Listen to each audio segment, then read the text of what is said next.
Ça c'est quoi? C'est des podomètres? Ça, ce sont des podomètres.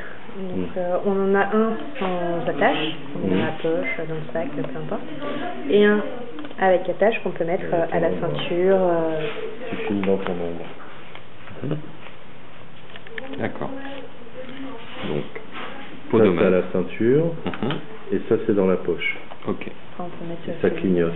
Tout à fait. Donc là, il clignote rouge, parce que mon objectif n'est pas atteint. Donc j'ai un objectif de 5000 pas par jour, en ce qui me concerne. L'objectif de base étant un objectif de 3000 pas. Donc la nouveauté de ce logiciel, c'est qu'on va avoir quelque chose de très personnalisé, vu qu'on va avoir des Mi. Donc si on a une Wii et qu'on a déjà notre Mi sur la Wii, il suffit juste d'importer son Mi si on en a envie, ou si on veut éditer un nouveau Mi, comme l'on souhaite. Donc ça va nous permettre, notre Mi, vraiment d'avoir un petit dossier personnalisé et d'avoir vraiment des personnages qui nous ressemblent ou pas. Selon, Donc on peut vérifier notre rythme. Pour cela, il suffit simplement d'appuyer sur le petit bouton en mettant le capteur infrarouge au niveau de la cartouche, et du coup les données sont transférées.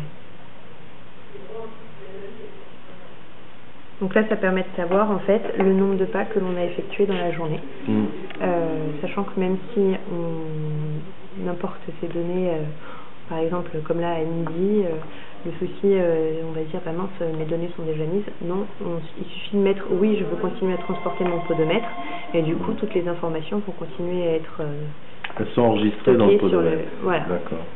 Il peut stocker combien de temps le podomètre? Jusqu'à 7 jours. Ah oui. Donc si on part en week-end, si on est en vacances. On n'est pas obligé d'emmener sa DS en week-end. Voilà. On n'est pas obligé, on revient, on stocke ces informations. Sachant que le podomètre peut stocker jusqu'à 7 jours d'informations, mais la DS va stocker jusqu'à 1 an d'informations. Donc on va vraiment pouvoir faire un comparatif selon les mois, selon les jours. Si on est en vacances. Uniquement quand on se déplace, on marche, le podomètre enregistre. Tout à fait.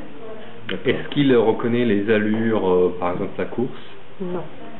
Il va compter ça comme des pas, mais il va pas le comptabiliser. Alors il en faut deux des podomètres. Il y en a un à la ceinture, c'est ou l'un ou l'autre. Non, en fait le podomètre est individuel.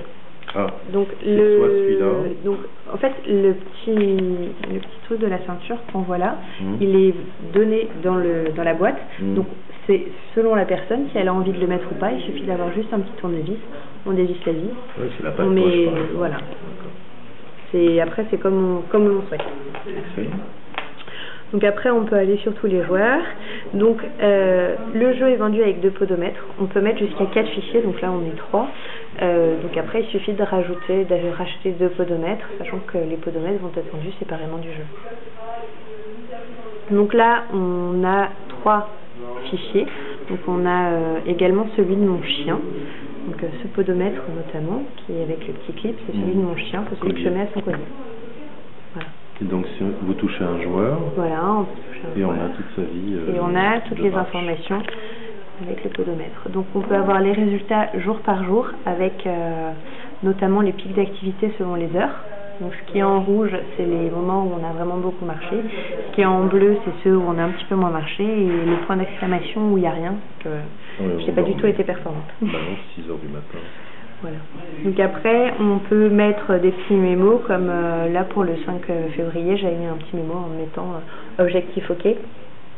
Donc après, on peut aller mettre un mémo sur le Mi qui fait partie de la même famille en lui disant allez, courage, tu vas y arriver, etc. Après le calendrier, ça met juste notre humeur selon les jours et le nombre, depuis combien de temps on a le podomètre. Ensuite, on a les graphiques du rythme. Donc ça nous démontre sur une semaine et sur un mois, avec notamment les pics d'activité. Donc là, ce qui est intéressant de voir, c'est si sur un rythme régulier, par exemple dans la semaine quand on travaille, on se lève à la même heure, on se couche relativement aux mêmes horaires, de voir si nos pics d'activité sont semblables. Donc du coup, si on a augmenté son objectif et qu'on n'arrive pas à l'atteindre, on peut regarder et se dire, à l'heure du déjeuner, j'arrive pas à atteindre mon objectif. À l'heure du déjeuner, plutôt que de rester assise dans mon bureau, je pourrais aller marcher et chercher un sandwich, etc. Donc voilà. Après, pour la courbe de départ, on a la courbe sur 30 jours et sur un an. Donc du coup, ça va nous permettre de voir les petits pics, de savoir quand est-ce qu'on a vraiment marché et notre moyenne de pas. Donc moi, ma moyenne de pas est de 5894 pas et aujourd'hui, j'en ai fait que 2070. Bon, sachant que mon objectif est à 5000 pas. D'accord. Voilà. Je l'ai augmenté assez rapidement en me rendant compte que les 3000 pas... Et ce jeu, il est déjà vendu ou il va... Non, il n'est pas encore sorti. Il sortira normalement après le 20 février. On ne sait pas encore quand. Donc si je sors en boîte avec ça, oui. Quand je danse, ça me coche des pas. Oui, tout à fait. Dès que tu bouges. Dès qu'on bouge.